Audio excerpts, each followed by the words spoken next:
సూర్యాపేట జిల్లా కలెక్టర్ తేజస్ నందలాల్ పవార్ హామీతో ఆందోళన విరమించారు బాలింలా గురుకుల డిగ్రీ కాలేజీ విద్యార్థినులు. కలెక్టరేట్ ఎదుట ధర్నా చేస్తున్న విద్యార్థులను రాత్రి తన ఆఫీసులోకి పిలిపించి మాట్లాడారు కలెక్టర్.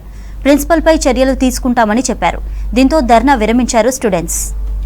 మద్యం సీసాలు దొరికిన ఘటనలో ప్రిన్సిపల్ శైలజను నామమాత్రంగా బదిలీ చేయడాన్ని నిరసిస్తూ నిన్న కలెక్టరేట్ ముందు 8 గంటలకు పైగా ఆందోళన చేశారు విద్యార్థులు.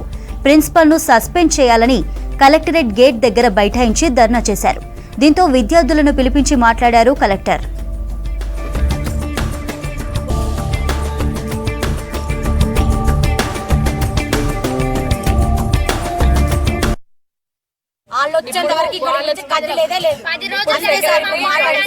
ఎలాంటి న్యాయం జరగట్లేదు. బ్రేక్ఫాస్ట్ ఒక్కటి చేసినాం సార్, ఇంతవరకు అన్నం లేదు, ఏం లేదు. అక్కడి నుంచి నడుచుకుంటే ఇక్కడ దాకా వచ్చినాం. మాకు కొంచెమైనా న్యాయం లేకుండా మీరు ఇంతసేపు ఇక్కడ నిలబెట్టడం న్యాయమే సార్? కలెక్టర్ సార్ ఒక్కసారి ఇక్కడికి వచ్చి పోతే ఇంత ఉండదు కదా సార్. ఇక్కడ సార్ ఒక్కటి ఇప్పుడు